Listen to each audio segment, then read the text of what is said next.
નમસ્કાર, સત્યમેવ જયતે લાઈવ ન્યૂઝમાં આપનું સ્વાગત છે। અમદાવાદમાં નવરાત્રીના રંગનો શુભારંભ થઈ ગયો છે। અક્ષર ક્રુઝ ખાતે નવસ્તવ નવરાત્રી 2026નું ભવ્ય લોન્ચિંગ કરવામાં આવ્યું હતું। પરંપરા, સંગીત, આધુનિક મનોરંજન અને સુરક્ષાના સંગમ સાથે આયોજિત થનારી આ નવરાત્રીમાં પરિવાર અને મિત્રો સાથે ગરબાની મોજ માણી શકાશે। મા આદ્યશક્તિના પર્વ નવરાત્રિની ગુજરાત સહિત સમગ્ર વિશ્વમાં આગવી ઓળખ છે। ખાસ કરીને અમદાવાદની નવરાત્રિ માત્ર ઉત્સવ નહીં પરંતુ ગુજરાતની સંસ્કૃતિ અને ગરબાની જીવંત પરંપરાનું પ્રતિબિંબ માનવામાં આવે છે। આ જ પરંપરાને આધુનિક મનોરંજન, શ્રેષ્ઠ સંગીત અને સુરક્ષાના ઉચ્ચ ધોરણો સાથે રજૂ કરવા માટે કીવાંશ ગ્રુપ દ્વારા નવસ્તવ નવરાત્રિ 2026નું આયોજન કરવામાં આવ્યું છે। સાબરમતી રિવરફ્રન્ટ સ્થિત અક્ષર ક્રુઝ ખાતે યોજાયેલા લોન્ચિંગ કાર્યક્રમમાં આયોજક અર્પિત રાવલ, ગાયિકા દિવ્યા ચૌધરી, ઇવેન્ટ મેનેજર વિરાજ પિટ્ટા અને મનીષ ભટ્ટ સહિતના મહેમાનો ઉપસ્થિત રહ્યા હતા। ગાયિકા દિવ્યા ચૌધરીની સંગીતમય રજૂઆતથી લોન્ચ ઇવેન્ટ ગરબામય બની હતી। કાર્યક્રમમાં અમદાવાદના HNI આમંત્રિત મહેમાનો, ઉદ્યોગ જગતના પ્રતિષ્ઠિત લોકો અને ગરબા પ્રેમીઓ પણ જોડાયા હતા। નવસ્તવ નવરાત્રિ 2026નું આયોજન અમદાવાદના નવ બ્રધર્સ પાર્ટી પ્લોટ ખાતે 11 ઓક્ટોબરથી 20 ઓક્ટોબર દરમિયાન કરવામાં આવશે। અહીં ગુજરાતી લોકસંગીત અને પરંપરાગત ગરબાની સાથે આધુનિક મ્યુઝિકનો સંગમ જોવા મળશે। એટલે આ નવરાત્રિમાં પરંપરાના તાલે આધુનિકતાનો રંગ પણ જામશે। દર વખતની જેમ આ વખતે હું અમદાવાદમાં પરફોર્મન્સ કરવા જઈ રહી છું નવસત્વ નવરાત્રી। તો આ વખતે તમને થીમ કંઈક નવી જોવા મળશે, પછી અમારું પરફોર્મન્સ કંઈક નવું જોવા મળશે અને આયોજક મિત્રોએ બહુ જ સરસ મજાનું આયોજન કર્યું છે। અમે લોકોએ આ વખતે 9 દિવસની નવરાત્રી હોય છે, પણ અમે લોકોએ આ વખતે એક દિવસ વધારે પરફોર્મન્સ કરવા જઈ રહ્યા છીએ, એટલે 10 દિવસનું પરફોર્મન્સ છે। એમાં સાદા ગરબા, 3 તાલી, પછી હીંચ, ટેટુડો બધું જ આવશે। કે આપણી મેન જૂના ગરબા આપણે જે જોવા જઈએ તો એ આપણી મંડલીમાં થતા હતા, ખુલ્લામાં થતા હતા, ચોકમાં। આપણે હંમેશા ગરબા ચાચર ચોકમાં જ ગાતા હોઈએ છીએ, એટલા માટે અમારી થીમ ઓપનમાં ગરબાની છે।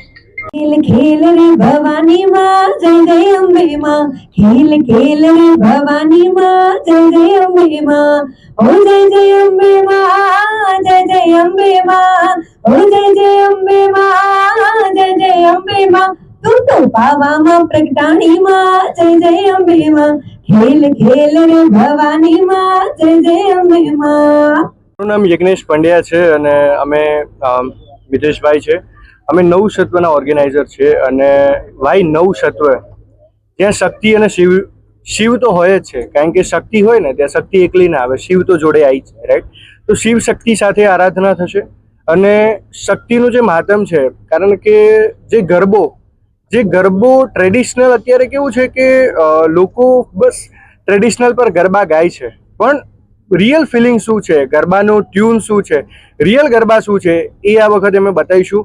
અને સૌથી મોટો પોઈન્ટ કે આજે સિટીમાં રહીને તમને ક્યાંય ગામડાની ફિલિંગ નથી આવતી, કારણ કે આપણે ગુજરાતી છીએ અને ગુજરાતી ભોજન આપણે ઓલવેઝ કરીએ છીએ। તો એમાં સૌથી વધારે તમને શું જોવા મળશે, તો જ્યારે તમે એન્ટ્રી કરશો ત્યારે તમને વિશાળ માટલું જોવા મળશે। માટલું એટલે ગરબો, કે જ્યાં પ્રવેશ કરો છો માતાજીના, આપણે નવરાત્રિનો સૌથી મોટો હોય છે ગરબો।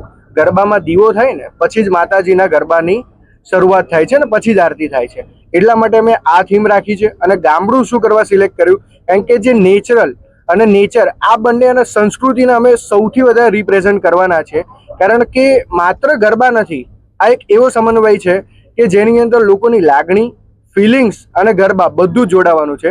અને આપણી સાથે દિવ્યાબેન છે, એટલે એમનો એક્સપિરિયન્સ પ્લસ એમનું જે ગરબાને જે ઓડિયન્સ રમવા આવશે અને જે ગરબાના તાલે રમશે એનો તો અમે વેઇટ કરી રહ્યા છે, કારણ કે જલ્દી મળીશું, એઝ સૂન એઝ મળીશું।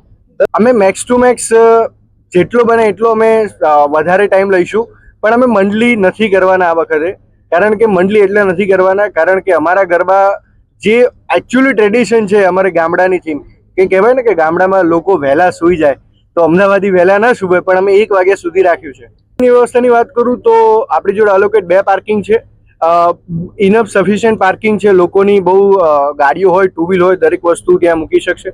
બીજું, અમારી સિક્યુરિટીની અંદર અમે સિક્યુરિટી પ્લસ બાઉન્સર્સ બંને સુવિધા રાખી છે અને લેડીઝનો અલગ ડિપાર્ટમેન્ટ રાખ્યો છે કે કોઈ લેડીઝને ધક્કા મૂકી કોઈ પ્રોબ્લેમ ના આવે। તો કોઈ સેક્ટર નથી, પણ અમે 3 સેક્ટરનું વિચારી રહ્યા છે અત્યારે, એની પર વિચારધારણા ચાલુ છે।